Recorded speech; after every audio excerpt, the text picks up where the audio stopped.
तू ही संभाले। मेरा जीवन तेरे हवाले प्रभु, इसे पग पग तू ही संभाले। भव सागर में जीवन नैया डोल रही है ओ रखवैया। भव सागर में जीवन नैया डोल रही है ओ रखवैया, डोल रही है ओ रखवैया। इसे अब तू आके बचा ले प्रभु, इसे पग पग तू ही संभाले। मेरा जीवन तेरे हवाले प्रभु, इसे पग पग तू ही संभाले। वो अपने भक्तों पर इतना तो रहम करना, जिस दिन मैं तुझे भूलूं इस जग से उठा लेना। दर दर का मैं ठुकराया, तेरे दर पे मैं आया हूँ। दर दर का हूँ ठुकराया, तेरे दर पे मैं आया हूँ। कहीं देख ले जो मुझको अंतर में बसा लेना, अंतर में बसा लेना।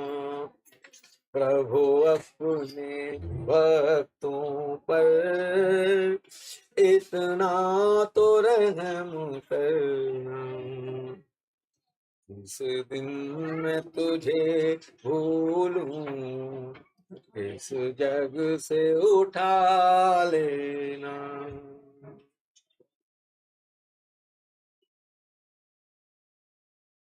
चरणों का मैं सेवक हूँ, हे विष्णु के अवतार। चरणों का मैं सेवक हूँ, हे विष्णु के अवतार।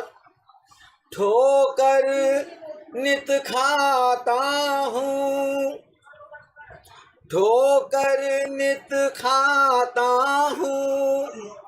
थोड़ा प्यार मुझे देना, थोड़ा प्यार मुझे देना।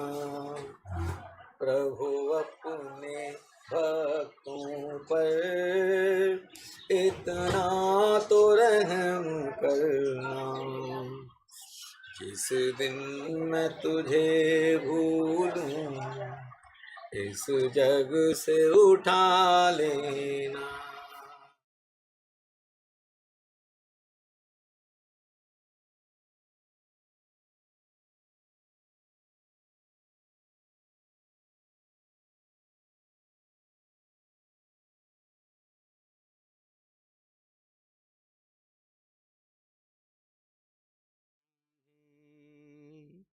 ईश्वर को जान बंदे,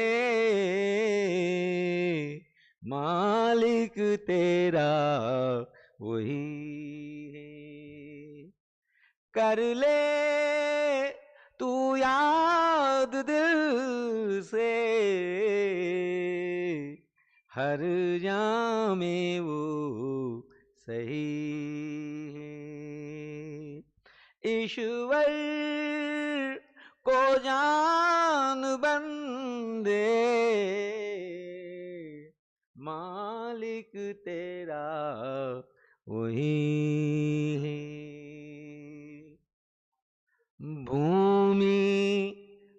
अगन पवन में, सागर पहाड़ बन में, भूमि अगन पवन में, सागर पहाड़ बन में, उसकी सभी भुवन में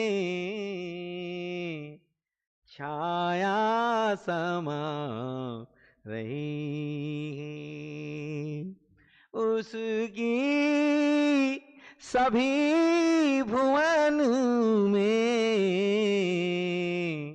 छाया समा रही है। ईश्वर को जान बंदे, मालिक तेरा वही है। कर ले तू याद दिल से, हर जामे वो सही है। जिसने तुझे बनाया, जग खेल है दिखाया, जिसने तुझे बनाया, जग खेल है दिखाया, फिर क्यों फिरे भुलाया, उम्रा बिता रही है। फिर क्यों फिरे भुलाया, उम्रा बिता रही है। ईश्वर को जान बंदे, मालिक तेरा वही है। कर ले तू याद दिल से, हर जामे वो सही है। विषयों की छोड़ आशा, जग झूठ है तमाशा, विषयों की छोड़ आशा, जग झूठ है तमाशा, दिन चार का दिलासा, दिन चार का दिलासा, माया फंसा रही है। दिन चार का दिलासा, माया फंसा रही है। ईश्वर को जान बंदे, मालिक तेरा वही है। कर ले तू याद दिल से, हर जामे वो सही है। दुनिया से मन हटा ले, प्रभु ध्यान में लगा ले, दुनिया से मन हटा ले, प्रभु ध्यान में लगा ले। ब्रह्मानंद मोक्ष पाले, तन का पता नहीं है। ब्रह्मानंद मोक्ष पाले, तन का पता नहीं है। ईश्वर को जान बंदे, मालिक तेरा वही है। कर ले तू याद दिल से, हर जामे वो सही है। ईश्वर को जान बंदे,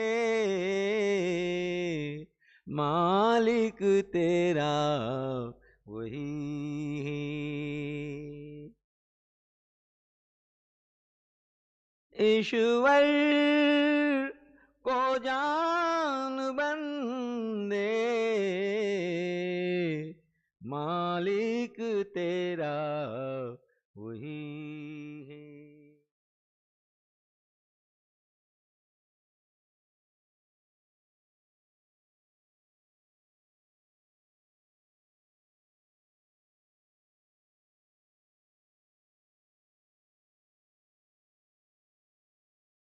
अकेले में तेरी आती है रोले ता हूँ मैं। याद अकेले में तेरी आती है रोले ता हूँ मैं। आंसुओं से अपने मुंह अपना ही धो लेता हूँ मैं। याद अकेले में तेरी आती है रोले ता हूँ मैं। याद अकेले में तेरी आती है रोले ता हूँ मैं। पहुँच जा आंचल से अपने, आके तू आंसू मेरे पहुँच जा। आंचल से अपने आके तू आंसू मेरे हिरकियाँ बंधती है तेरा नाम जो लेता हूँ मैं। हिरकियाँ बंधती है तेरा नाम जो लेता हूँ मैं। आंसुओं से अपने मुंह अपना ही धो लेता हूँ मैं। याद अकेले में तेरी आती है रोले ता हूँ मैं। याद अकेले में आती है रोलेता हूँ मैं। काश सीने पर तेरे पड़ते ये आंसू प्रेम के। काश सीने पर तेरे पड़ते ये आंसू प्रेम के। अपने दामन पर मैं इनको थाम तू लेता हूँ मैं। अपने दामन पर मैं इनको थाम तू लेता हूँ मैं। आंसुओं से अपने मुंह अपना ही धो लेता हूँ मैं। याद अकेले में तेरी आती है रोलेता हूँ मैं। याद अकेले में तेरी आती है रोलेता हूँ मैं।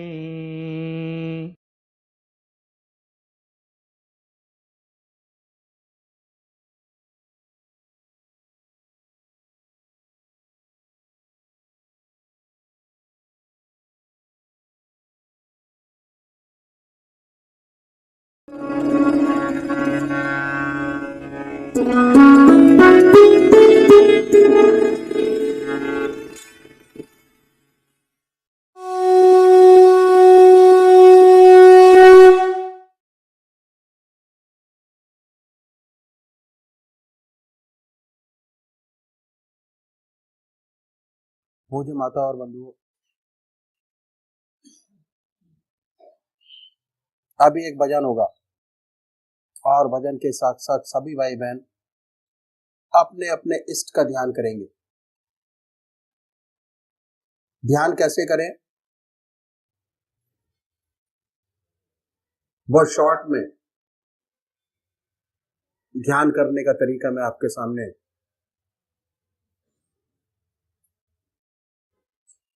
बताता हूं। संसार में दो प्रकार के भक्त हैं,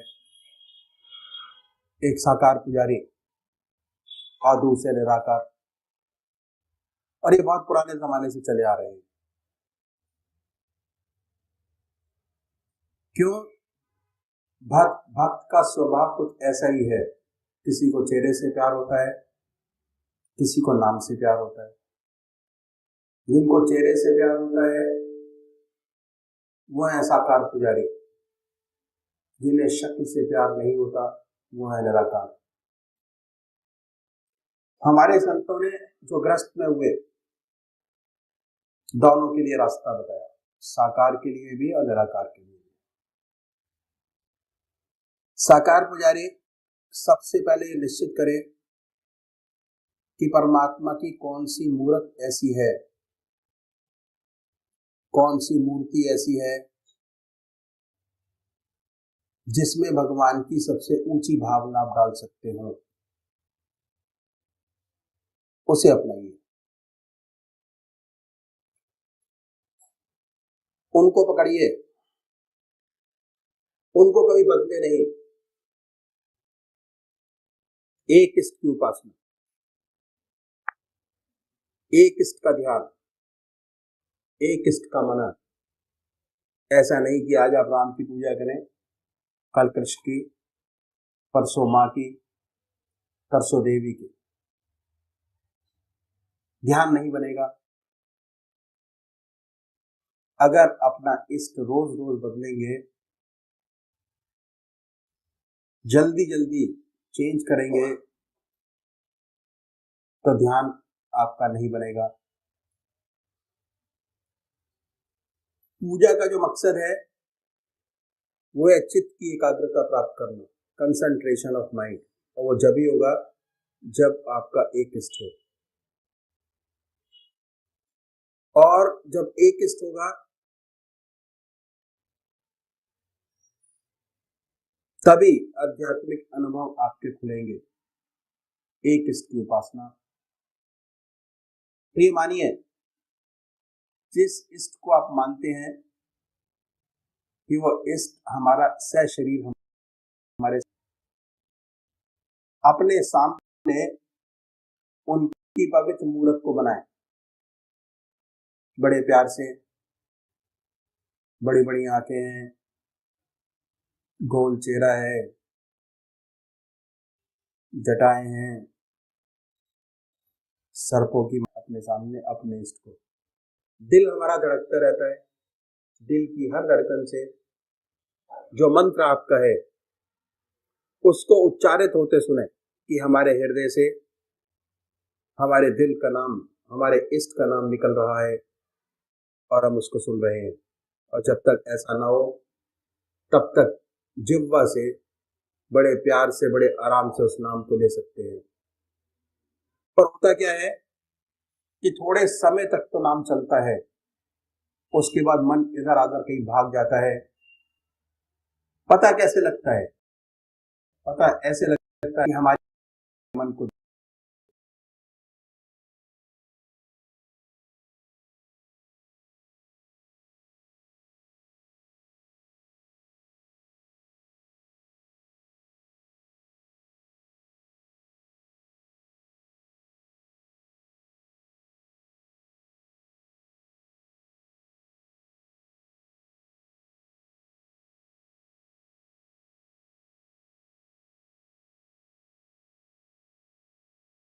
याद में लगाएं।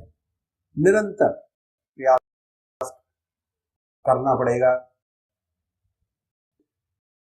अगर आप 20 मिनट कंसंट्रेशन आज आपके आ रहे हैं तो आप निरंतर ऐसा आएगा या पूजा का मन आपके इसके चरणों में लगा होगा। दूसरा, निराकार भगवान के पास सके, ओम अल्लाह वाहिगुरु, प्यार से बैठे, माफ कीजिए, करें दिल से ओम नाम निकल रहा है और हम उसको सुन बड़े प्यार ओ ओ ओ जा रहे उन विचारों को हटा, फिर अपने लगी अल्लाह बड़े सांसारिक विचार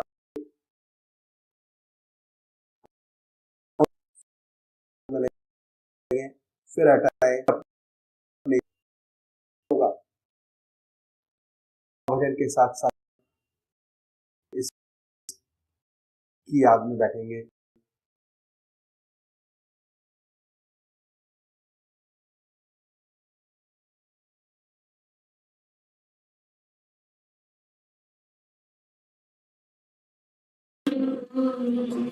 जीवन दाता कब तक हमसे रूठ जाओगे, दूर किनारा उलझी राहें, दूर किनारा उलझी राहें, कब तक हमसे दूर रहोगे, हाथ पकड़ लो जीवन दाता।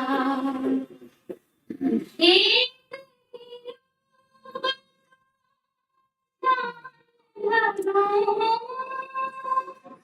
तब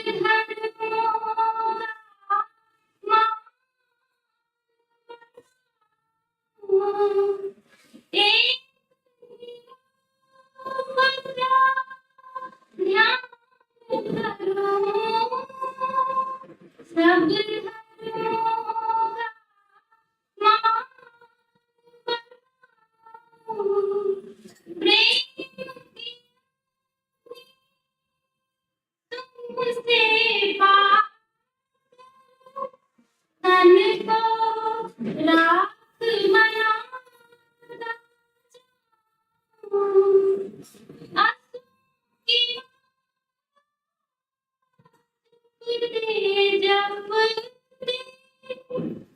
दिल तेरा ही आसमां,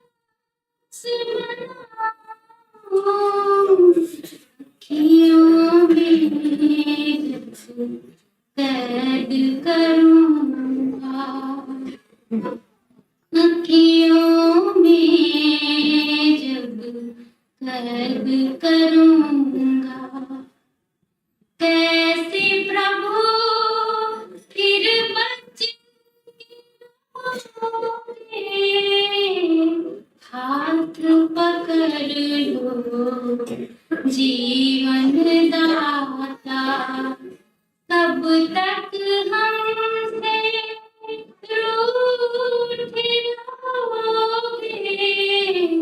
दूर किनारा पर उलझी राहें, कब तक हमसे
हम तो अगर इंसान सोएगा नहीं तो 2-3 महीने में छुट्टी हो जाएगी, नहीं क्यों छुट्टी हो जाएगी 2-3 महीने में।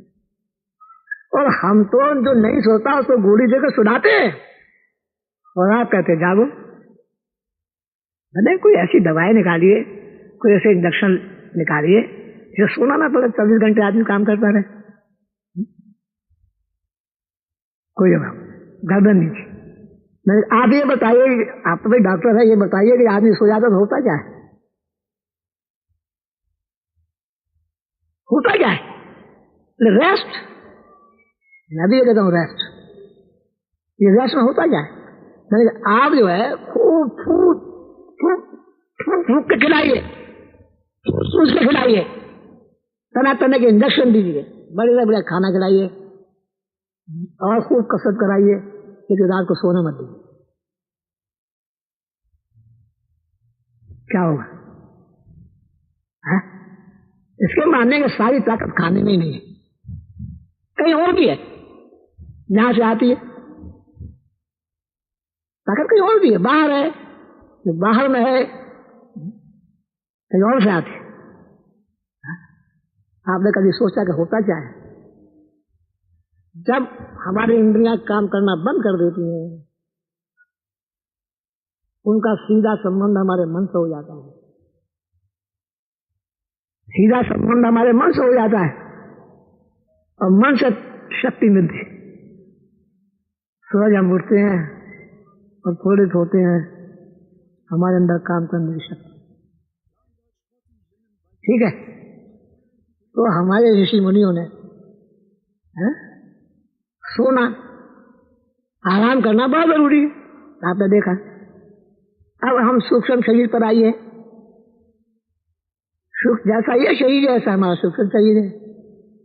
ये तो इतना काम नहीं करता जितना सूक्ष्म शरीर काम करता है। जब से हम उठते हैं जब तक सोचते हैं, कुछ ना कुछ सोचते रहते, अब बिना प्रयास के सोचते हैं, बिना प्रयास के कोई ना कोई विचार आता ही रहता है मन में, कभी मन विचारों से खाली नहीं रहता। तो ये गरीब तो 24 घंटे काम करता है, जब से उठते हैं जब तक सोते हैं जब तक काम करता है। जब सो जाते हैं तो सपने में प्रकट हो जाता है, इससे जाहिर होता है कि सोते हुए काम कर रहा है। ये गरीब 24 घंटे काम करता है और बरसों से करता है, जब से हमसे पैदा हुए जब से कर रहा है। इसका श्वास खराब हो गया, एक्सेसिव लोड, श्वास खराब हो गया। श्वास खराब हो गया तो दुनिया भर के जितने गलत काम है वो सब इसमें आ गए। सेल्फिशनेस, अहम सेल्फिशनेस सबसे पहले ये हमारे अंदर आए। हाँ, और जितने झगड़े हैं वो सही की बात है, क्योंकि हम अपने सूक्ष्म शरीर को रेस्ट नहीं देते, आराम नहीं देते। 24 घंटे काम करता है, चिड़चिड़ा बन गया है, आपस में लड़ता है, झगड़ता है, पैसे के लिए कुर्सी के लिए मरते हैं, लेकिन अपने लिए कोई नहीं मरता। ये कोशिश नहीं करता कि मैं अपने आप को तो बना लूं। कुर्सी में क्या रखा है, पैसे में क्या रखा है? तो ये अस्तित्व आपके सामने है, छिपा नहीं है। मैं तो आपकी बात कर रहा हूं। अपने आप को आप पहचानो, का किसी का नेक न मानो, अपने आप को जानने की कोशिश करो कि आप है क्या। हमने देखा हम 3 शरीर हैं, स्थूल शरीर, सूक्ष्म शरीर और कारण शरीर। जैसा नींद स्थूल शरीर को देने की आवश्यकता है, वैसे ही नींद सूक्ष्म शरीर को देने की आवश्यकता। अगर हम चाहते हैं तो उसका श्वास अच्छा, नहीं चाहे तो चिंता खूब खाओ, मौज उड़ाओ, कब्र में पैर लटकाओ, कोई नहीं। लेकिन अगर चाहते हो आप बने कुछ, इस शरीर का पूरा सच्चा फायदा उठाएं, तो ये आवश्यक है कि आपका डेवलपमेंट पूरा, ईश्वर को भूल जाओ, लेकिन आप अपने आप को तो जानो कि आप है क्या, अपने आप को पहचानो, आप हो क्या। हाँ, तो हमारे ऋषि मुनियों ने एक साधन रखा। उन्होंने रखा कि आधा घंटा सुबह, आधा घंटा सायकाल पूजा वंदना हर व्यक्ति को करना चाहिए, चाहे साधु हो या गृहस्थी हो। आधा घंटा सुबह, आधा घंटा सायकाल भगवान की याद करो, ईश्वर की याद करो। ईश्वर की याद नहीं है मकसद में, उसका असली मकसद है इसको एक तरफ लगा लेना। आप भगवान को याद मत कीजिए, लेकिन माइंड को थॉटलेस कर लीजिए, निष्क्रिय। जैसे हमने शरीर को निष्क्रिय किया, आंख देखती नहीं, जब सोते कान सुनता नहीं, नाक सूंघती नहीं, हाथ पैर हिलते नहीं, ऐसे ही आप अपने मन को निष्क्रिय कर लीजिए। ईश्वर को मानिए न मानिए, ईश्वर आपके मानने का भूखा नहीं। अगर आप अपना सच्चा भला चाहते हैं, अगर आप अपने आप को जानना चाहते, अगर आप जिंदगी का मकसद पूरा करना चाहते हैं, जिंदगी का, जैसे आप कहते हैं कि यही जिंदगी है, मैं भी यही कहता हूँ, यही जिंदगी है, दूसरी कोई नहीं।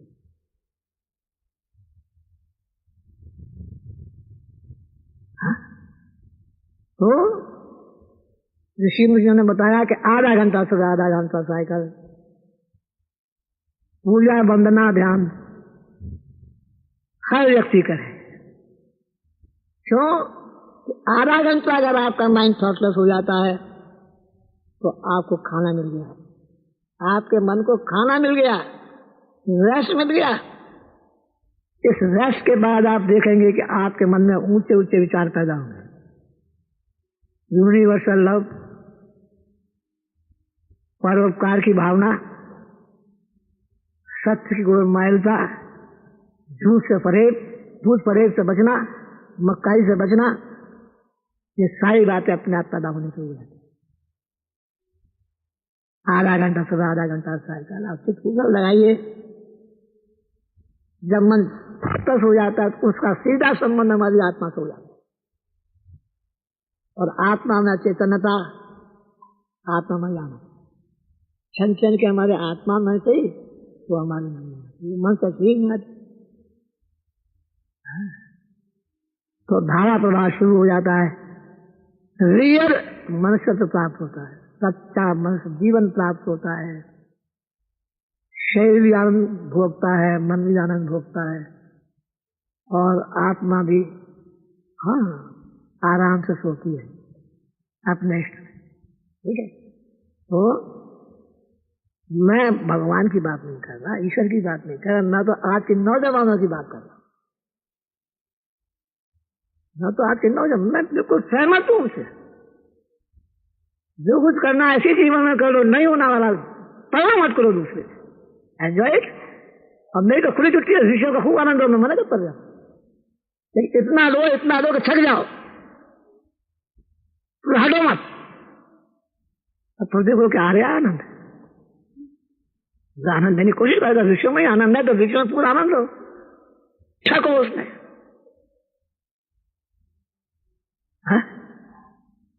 तो मैं भी यही कर रहा हूँ, सच्चा सुख, सच्चा आनंद रहना चाहिए, कोई दूसरी बात नहीं।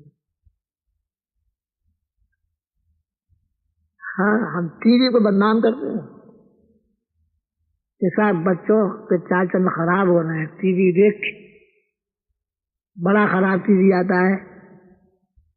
आप अपने हृदय से तोड़िए, क्या देश की जनता उसको नहीं चाहती? अगर नहीं चाहती होती तो ऐसी पिक्चर ही नहीं बनती। तो साफ कहते हैं कि हम तो इसलिए बनाते हैं कि पब्लिक चाहती है और हमें पैसा मिलता है, हम तो पैसा चाहिए, वी डोंट बॉदर कुछ सत्यानाश होता है या सभा सत्यानाश होता है, हमें अपने पैसे से मतलब। तो मैं अपने जो मेरे यंग फ्रेंड्स हैं, मैं उनसे एकदम सहमत हूं। असली जिंदगी यही है, इसी में ज्यादा से ज्यादा आनंद लेने की कोशिश करो। शरीर से आनंद लो, फिर मन से आनंद लो, और फिर आत्मा के आनंद में डूबो। मैं यही चाहता हूँ, दूसरी कोई बात नहीं चाहता। तो हम देखेंगे। अब आप देखिए, पहली बात तो आपको ये समझने की बहुत जरूरी है कि आप केवल ये शरीर नहीं, ये तो स्थूल शरीर है। भगवान ने इसमें हमें इंद्रियां प्रदान की हैं, इन सब विषयों का सुख देते हैं। आंख देखने का आनंद लेती है, कान सुनने का आनंद लेते हैं, जीवा स्वाद का आनंद लेते हैं, इनसे हम विषयों का आनंद लेते हैं। और दूसरा सूक्ष्म शरीर, उसमें हम वासना का आनंद लेते हैं। एक कवि है, कविता लिखने में मस्त है, रात निकल जाती है, उसे उसका कुछ पता ज्ञान है। एक साइंटिस्ट है, रिसर्च में लगा हुआ है, उसे न अपना बहान है न उसका बहान। हाँ, एक साइंटिस्ट के बारे में कहा जाता है, जब उसकी रिसर्च कामयाब हुई तो गुसल खाने में था, तो नंगा ही भाग पड़ा, पा लिया पा लिया पा लिया, नितांग नंगा। तो ये होश नहीं था कि कहूं या कपड़े पहने। दूसरा है सूक्ष्म शरीर, वासना का। तीसरी आत्मा, जब ये शरीर नष्ट हो जाते हैं, हाँ, तब केवल आत्मा रह जाती है, और आत्मा के साथ हमारा सूक्ष्म शरीर का खोल जाता है, साथ जीव आत्मा के साथ। जिन्होंने सच्ची प्राप्ति कर ली है, उनका खोल भी नहीं जाता, तो आत्मा उसमें विलीन हो जाती है, ब्रह्म आत्मा सच्ची विलीन हो जाती है। इन संस्कारों का खोल उसके साथ जाता है।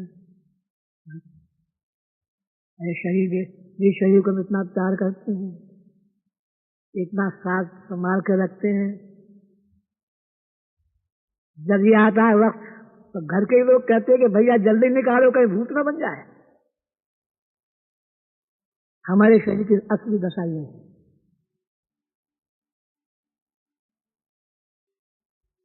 दूसरा है हमारा मन, सूक्ष्म शरीर। अब आप एक तालिका लिखें, कहीं ये कागज पर लिखें, स्थूल शरीर, तो समाचार में नीचे देखिए, विषय आनंद। दूसरा है सूक्ष्म शरीर, उसके नीचे लिखिए वासनानंद। और तीसरा है आत्मा, आत्मा के नीचे आनंद। अगर किसी तरीके से हम विषय को दबा दें, मैं लेटना नहीं कहता, दबाना कह रहा हूं, दबा दें, और सूक्ष्म शरीर से वासना को लेटना नहीं, डॉट मिस्टेक, डॉट एलिमिनेट, दबा दें, और वासना आनंद से वासना को दबा दें, तो सच्चे आनंद की प्राप्ति है। आपका जीवन सफल हो जाए, यही जिंदगी सफल हो जाए। दूसरे की बात मत देखिए, किसी को सफल बनाइए, किसी जिंदगी को सफल। अब हम ये देखेंगे कि भाई ये वासनाओं को कैसे दबाएं। तो क्या ना, वासना दबाएं कैसे? विषय को कैसे दबाएं? पहले हम विषय को लें। बड़े बड़े ऋषि मुनि हार गए, लेकिन सफलता प्राप्त नहीं कर।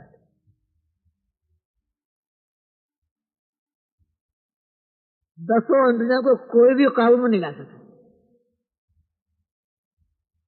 कोई न कोई उछल कूद मचाती रही। क्योंकि हमारे बुजुर्गों ने, हमारे सदगुरुओं ने बहुत सुंदर रास्ता बताया, प्रैक्टिकल। हमारे सदगुरु थे प्रैक्टिकल थे, थ्योरेटिकल नहीं थे।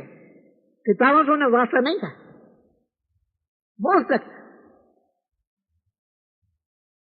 उन्होंने क्या कहा कि अगर 10 इंद्रियों को कोशिश में उड़ाने की कोशिश करोगे तो कुछ भी हाथ में नहीं है। 2 इंद्रियां पकड़ लो, वो 2 कौन सी? एक हाथ और दूसरी जबान।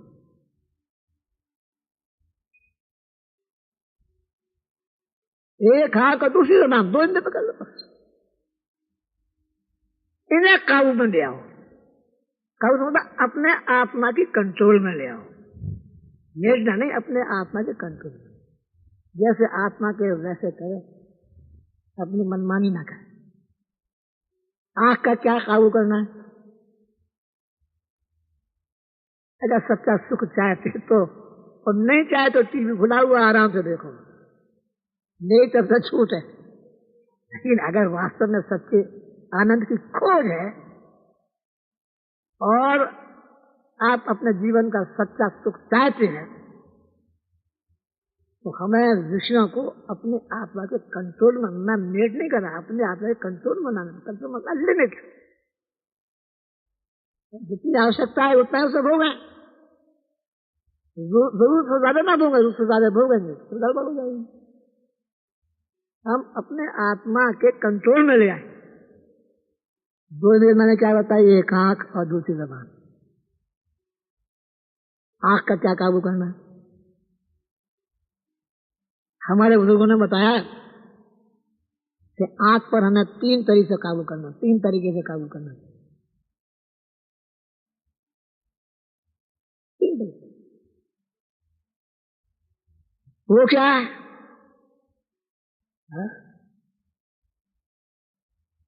नजर बर कदम। जब हम चले तो बेकार की चीजों को ना देखें। मतलब यही, अगर बगीचे में आप जा रहे हैं और हरियाली नहीं देखें तो महरूम में जाएंगे ऑक्सीजन। इसका मतलब ये नहीं, नजर बर कदम का ये मतलब नहीं। हम उन चीजों को देखें जो हमारे मुफीद है, हमारे लिए मुफीद है, उन चीजों को ना देखें जो हमारे लिए ज़ाहिर है। इसका मतलब नजर बर कदम। जब चले तो अपने पैर की पीठ को देखते हुए चले, हमारी निगाह उधर न जाए, इधर उधर न जाए। हमारे यहाँ की सबसे बड़ी बात यह है, सबसे बड़ा नियम ये है, अगर यहाँ आना चाहते हो तो तुम्हें सच्चे धर्म का पालन करना पड़ेगा, नहीं तो मत आओ। कोई आवश्यकता नहीं। वो क्या है कि सिवा अपनी पत्नी के, आपसे बड़ी आपकी माता है, आपके बराबर की आपकी बहन है, आपसे छोटी आपकी बेटी है। ये आचरण नहीं होगा, कोई फायदा नहीं होगा। मत आओ अगर ये आचरण आप अख्तियार नहीं कर सकते। Better you do. ये हमारे यहाँ का सबसे पक्का नियम है, ये हम तोड़ नहीं सकते, और इसकी सजा हुए बगैर मानते नहीं। जो इस नियम को तोड़ता हो तो सजा हुई होती।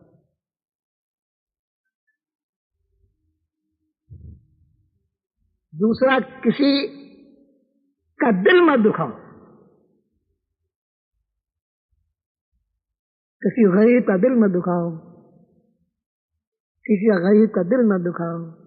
काम तो करा लिया, तो पैसा नहीं मिला, गरीब को एक्सप्लॉइट मत करो, कम से कम उसके लेबर के पैसे तो उसे दो। डोंट एक्सप्लॉइट, उसे भी रोटी खाने का मौका तो दो। हमारे यहाँ के जो सबसे बड़े 2 ये नियम जिनका पालन कर सकता है, मोस्ट वेलकम।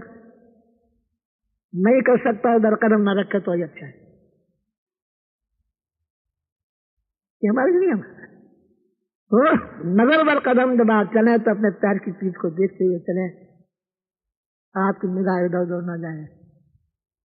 जो अभ्यासी है ये आवश्यक है, क्योंकि ये निगाह, ये आंखें हैं, हमारे शरीर में बड़े जबरदस्त लेंस है। ऐसा साइंस तो आज तक प्रोड्यूस कर नहीं पाई, ये तो भगवान ही प्रोड्यूस कर पाया है। टेलीस्कोप भी है और माइक्रोस्कोप भी है। कब से दूर का देखता है, कब से पास का भी देखता है। ऐसी कोई मशीन है, इंजीनियर तो नहीं बना पाए, लेकिन परमात्मा हमारी आंखें ऐसी बनी, और संस्कार ज्यादातर आंखों से हमारे हृदय पटल पर जितने संस्कार ऐसे बनते हैं।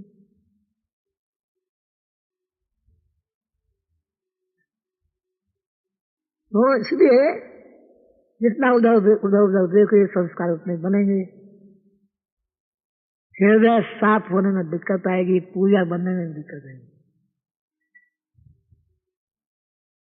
दूसरा क्या है? होश दर्दम,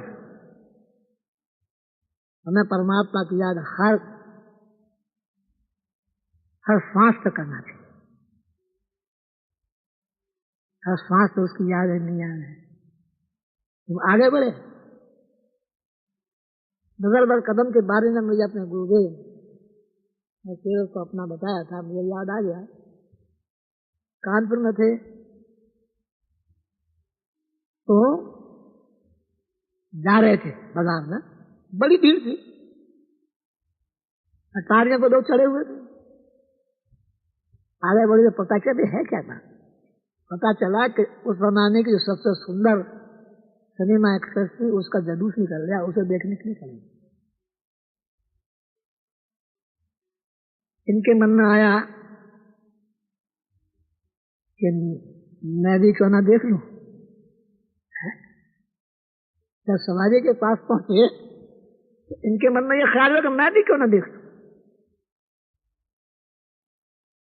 मुझे विचार ही आना था कि दादाजी महाराज उनके सामने रख लिया।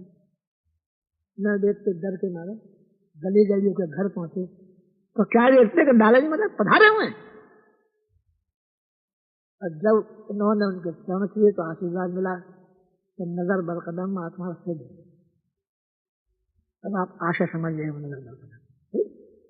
शास्त्र ने जिन चीजों को देखने के लिए मना किया है उनकी तरफ ना दें। दूसरी बात, संस्कार कैसे बनता है देखिए। पहली निगाह निर्दोष होती है, पहली निगाह से कभी संस्कार नहीं बनता। जब किसी चीज को हम दोबारा देखते तब संस्कार बनता है।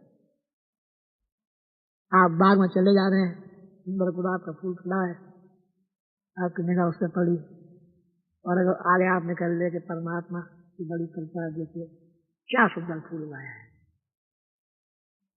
और कहीं पीछे फिर के देख लिया बड़ा सुंदर है, छोड़ को ना लिया जाए मेरे कोट पर चला जाए।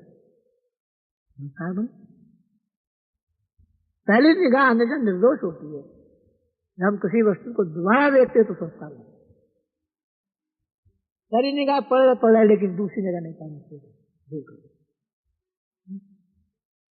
तो ये है नजर बर कदम, होश दरदम, तीसरा खिलबत दरांजमन। इस सेवक के गुरुदेव की विशेषता थी, वो चाहती कि पहले करा देते तब बता देते कि ये किसी को है। एटा में थे ये सेवक, चौधरी श्री राम जी के साथ एटा पहुंचा और रामलीला हो रही। बच्चों ने कहा हम रामलीला, रावण फूकने वाला था, सबने कहा कि हम रामलीला देखने जाएंगे, तो बिल्कुल जाओ। और हमारी गुरु माता जी सबको पैसे दिए, इस सेवक को भी दिए। इसने रुमाल के बांध के सबसे नीचे तह में रख दिए। ये बड़ा शुभ उपहार। उसके बाद हम लोग सब रामलीला देखने गए। बड़ा शौक था, चरखियां ये वो दुनिया भर का, गाड़ी पे गाड़ी। और कुंभकर्ण और रावण और मेघनाथ की अखजी खड़ी थी, बड़ी बड़ी। और कितना बड़ा मेला था बयान के बाहर। उस मेले में हम पहुंचे तो सारे भाई जो हमारे साथ गए थे कितने बच्चे गए, कोई कौन खाने निकल गया, कोई तमाशा देखने निकल गया। ये सेवक महाराज के साथ इसे ऐसी जगह ले गए, थोड़ा थोड़ी सी जगह थी, वहां ले गए, मैं वहां जाकर खड़ा हुआ तो नेचुरली मैं भी देखता गए, मैंने भी देखा कि वो बड़ा शोर चला हुआ सब है। इतने में क्या हुआ कि हृदय में तंत्रिके से तार खिलने शुरू हुए। आंख खोलने से ना खुले, निगाह हृदय की तरफ केवल। और उसके बाद अगर मैं देखूं तो ऐसा मालूम होता था जैसे कठपुतलियों का खेल, कठपुतलियों का खेल, निर्जीव।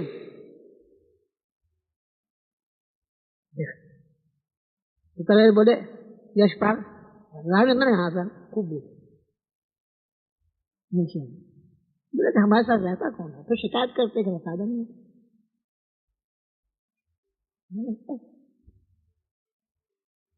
तो इसे कहते खेल बदल, लाखों का मेला है साधन, ये उनकी विशेषता है।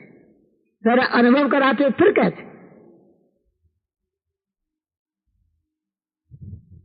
दूसरा वाक़या हुआ, लखनऊ में थे, तीसरे रोज जबलपुर से लखनऊ गया, आपके साथ बाजार गया, सब्जी मार्केट गए, उसके बाद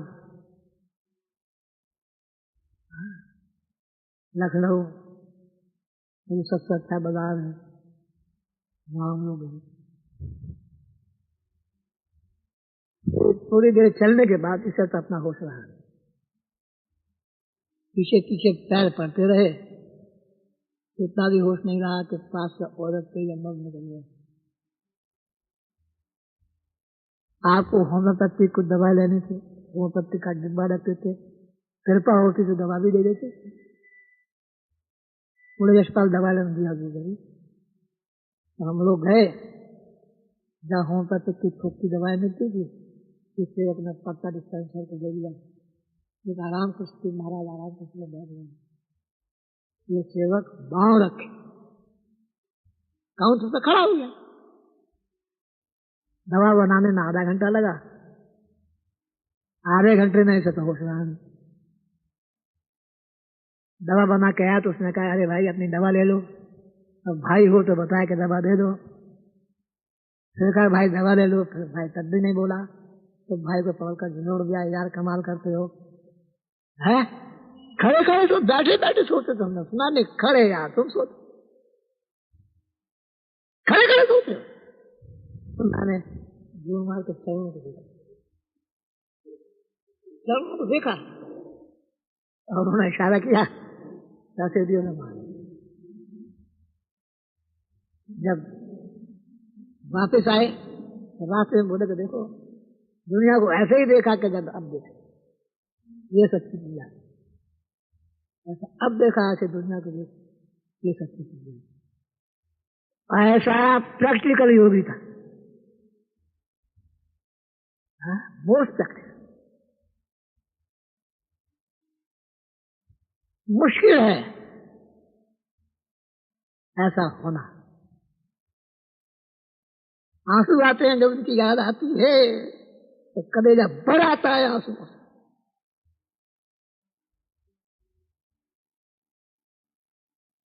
नजर बरकरार। दूसरा क्या है, जिह्वा का कंट्रोल करना।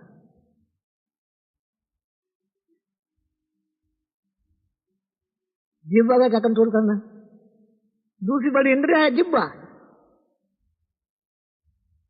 जिह्वा का कंट्रोल क्या है? पहला कंट्रोल है कि कभी किसी की बुराई मत करो। लोग तो पुस्तकों में बुराइयां लिख देते हैं, करने की बात तो अलग है, पुस्तकों में भी लिख देते हैं बुराइयां।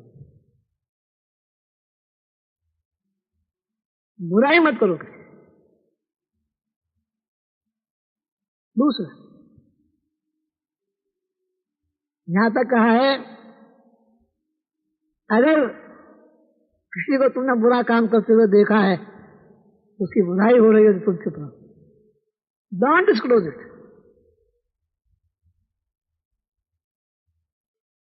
निंदा किसी की मत करो। निंदा से पहले अपना मन निंदित होता है, वो पहले बुराई हमारे मन में आती है। एक गंदा ही मन दूसरे की बुराई कर सकता है, बड़ा मन नहीं करेगा कभी। वो सच्चा दिल है तो कभी किसी की बुराई नहीं।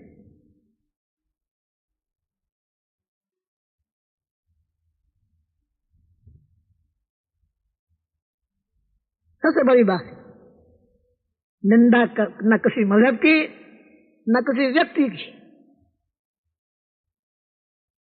निंदा मत करिए। कोई बात समझ में ना आए तो सोचिए कि भाई जब वक्त आएगा तो समझ में आ जाएगी, अभी नहीं आ रही है, लेकिन बुराई मत कीजिए। पहली बात, जिह्वा से किसी की निंदा ना हो, पर निंदा से बचें। एक बड़े महात्मा से किसी ने पूछा कि प्रभु आप तो तत्वदर्शी हैं, सब कुछ जानते ही हैं, आपका क्या विचार है? उन्होंने अपना विचार जाहिर किया। तो बच्चा, मैं अपनी बुराइयों को बहुत अच्छी तरह जानता हूं, मैं अपनी बुराइयों को बहुत अच्छी तरह जानता हूं और उन्हीं को दूर करने में लगाया हुआ है। मेरे पास समय कहाँ जो दूसरों की देख, किसी की कभी बुराई न करे।